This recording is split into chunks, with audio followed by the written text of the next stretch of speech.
What's up, everybody? GeauxBurns here, and I know some of you were expecting an episode of Racing Badly today, just like I do 3 days a week, most of the time, Tuesdays, Thursdays, and Saturdays, unless there's new DLC or something comes up. But I would say that something pretty big has come up this week. We have got a ton of news that has been pouring out over the past several days regarding the next-gen version of Grand Theft Auto 5, coming out, of course, November 18th for the PlayStation 4 and Xbox One, then in January 2015 for the PC Master Race.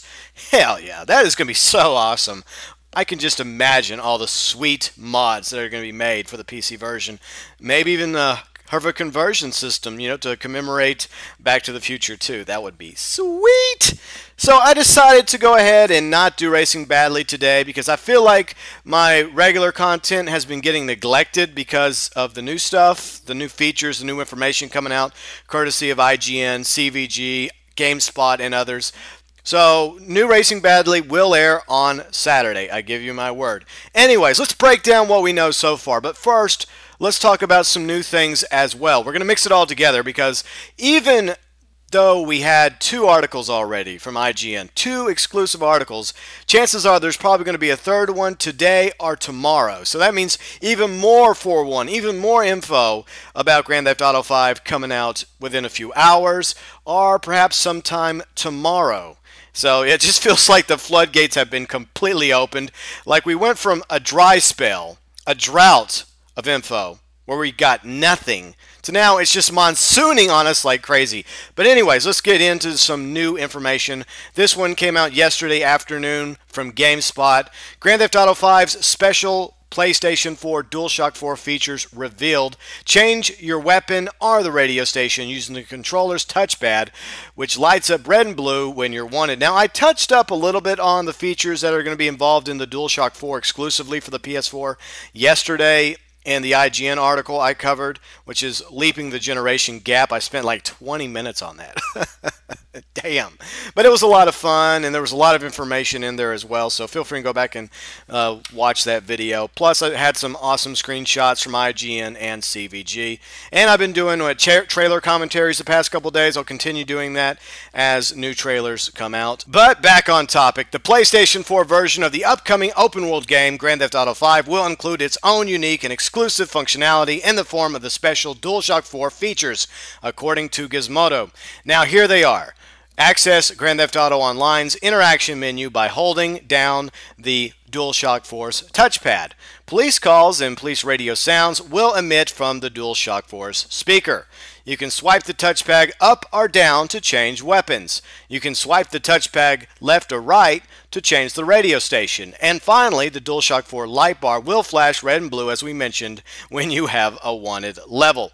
Alright, so that is the basic information from GameSpot. The article is linked in the description section.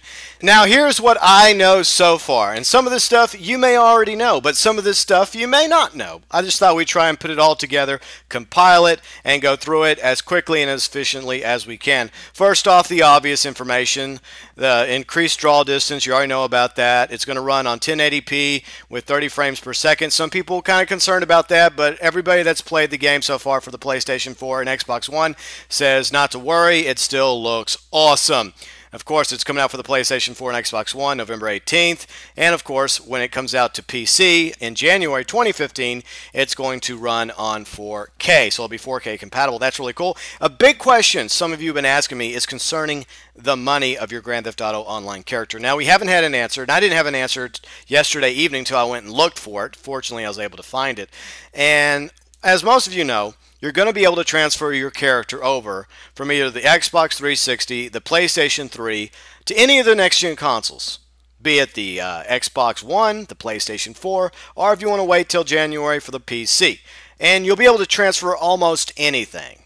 And that's why I said almost. So you're going to transfer over your character, your wardrobe, your weapons, your vehicle, your rank, your properties, but you can only do it one time. So you can transfer it to any of the consoles, no matter what console you're currently on. So if you're on a 360, you can go to the Xbox One, you can go to the PlayStation 4 or PC, but you can only do it one time, one and done, and you'll still have that character on the last gen console, they'll be kind of like a clone of each other, but they'll no longer be connected. That means they'll be kind of like independent of each other. So the things you do on the next gen console will not reflect on the things you do on the last gen console if you still decide to play both. So the big issue here concerning money, though, despite the fact you're going to be able to take all the money you have earned doing missions, jobs, races, death matches, etc. to any console, if you have purchased money via the shark cards, you will only be able to transfer that money via the family of consoles. That means you can only take it from a 360 to an Xbox One, and you only be able to take it from a PlayStation 3 to a PS4. So I hope you understand what I'm saying there. You won't be able to cross console brand when it comes to money that you have purchased via the shark cards. And I don't know why that's the case, but that's the information that we got so far. So I hope that answered that question for any of you that are concerned about money. Yes, you'll be able to keep your money as long as you've earned it. You'll be able to take it with you no matter where you go, whether it's the Xbox One, PlayStation 4, or PC in January. Now, you'll be able to create first-person jobs in Grand Theft Auto Online, which is really cool. And Rockstar is making exclusive 30-player races, death matches, jobs, and more, along with the 30-player lobbies that are coming to free mode for next gen.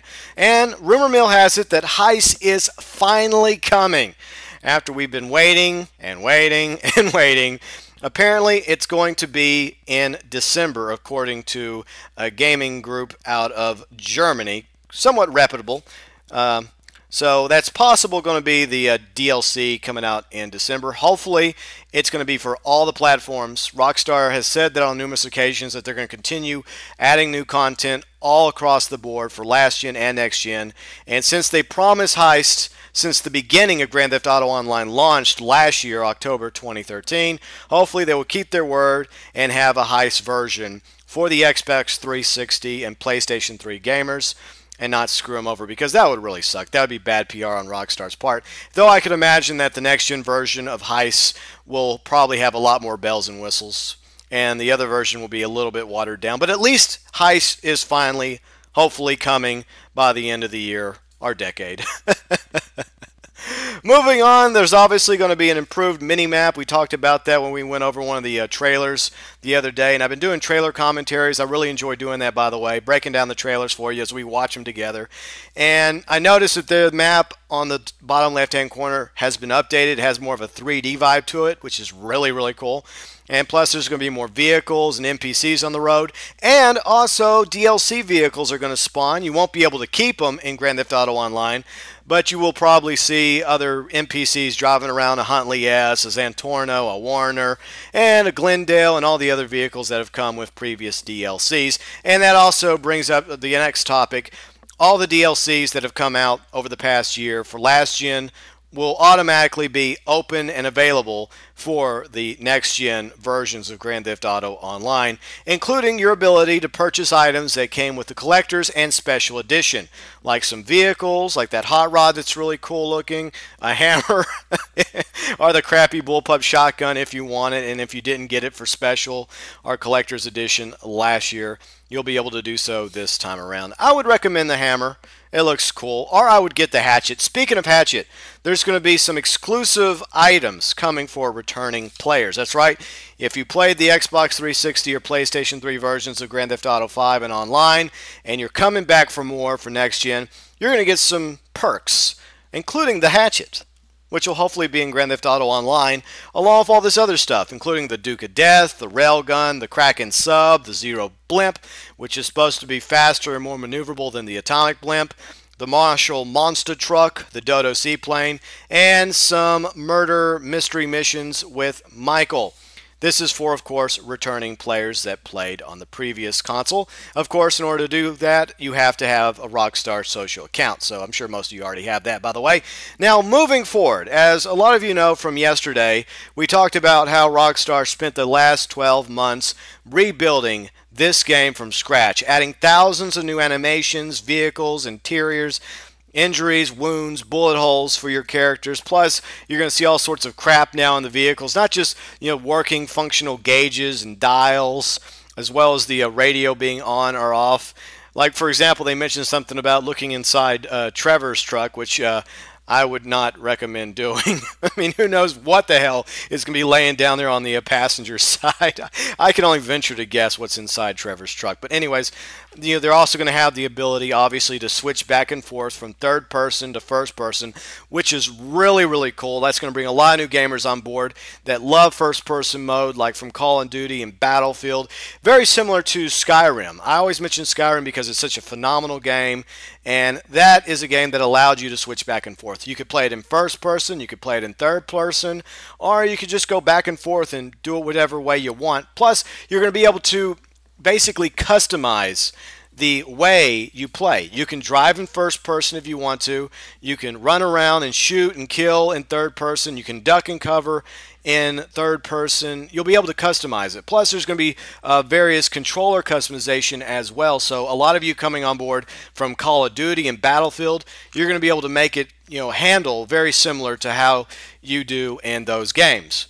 So instead of pushing down the green button, the A button for the Xbox 360, you'll be able to do it the way you do it over there on those other first-person shooters that I have mentioned. So that's another cool option. There are more vehicles coming, including from previous Grand Theft Autos, like the Dukes and the Stallion. So not only are you going to have the Duke of Death that you might be able to get a hold of in story mode for everybody that's returning to Grand Theft Auto 5, you're also going to be able to grab the Duke's muscle car, that's confirmed, as well as the Stallion. And we found out the Stallion because of a screenshot through the muscle car stock races, where you'll be able to have a chance to win liveries or wraps or whatever you want to call it. The ability to cover your muscle car with sponsors like from Burger Shot, Redwood, Zero, etc. Now, next, of course, is the pre-order issue. Now, most of you already know about this. If you pre-order the game, Grand Theft Auto 5, whether it's by Amazon, Best Buy, GameStop, or somewhere else, you are going to get $1 million of Grand Theft Auto currency, 500,000 of which you will spend in story mode, and 500,000 you'll be able to spend in Grand Theft Auto Online on all next-gen consoles, the PlayStation 4, Xbox One, and of course, PC. Now, next feature is 100 new songs on the radio stations. Plus, there's going to be new DJ tracks from several of the personalities like Kara from Nonstop Pop and many others as well. And I believe we have covered, I think, everything so far. And I'm sure more information will come out sometime today or tomorrow from IGN. They're supposed to release a third exclusive article, and once they do that, I will make more videos concerning the new information that is forthcoming, either sometime in a few hours from now or on Friday. Before I wrap things up, I did forget a couple things. What a shock. First off, more wildlife. Most of you know about this. Cats, dolphins, killer whales, poodles, hammerhead sharks, and more. The big question is whether or not we will see wildlife in Grand Theft Auto Online for next gen. Hopefully we'll have an answer from Rockstar very, very soon concerning this question. And one last thing, I mentioned this yesterday. A lot of you have been wondering about other customization options that we might be getting for vehicles. Well, it looks like we are going to be getting neon lighting or underglow for our vehicles, which was confirmed yesterday by IGN. If you found the video informative, be sure and hit the like button. And if I left anything out, I hope I didn't, but I'm sure I did. Chances are I probably did. Let me know below in the comments section. Feel free enough, fill in the gaps, if you will. Be sure and check out my channel because I do post awesome content daily, 7 days a week. Tomorrow, if we don't have new information about IGN, if it comes out today, we're going to wrap up the Best Rides mini-series with Best Rides 4.0. Then, of course, Saturday with a brand new episode of Racing Badly, a very popular series I do 3 days a week, Tuesdays, Thursdays, and Saturdays. Then, of course, on Sunday, it's Tips 2.0. So be sure and subscribe to my channel because each and every subscription I get really does help my gaming channel grow. You can like me on Facebook and follow me on Twitter, both linked in the description section. And as always, thanks for watching.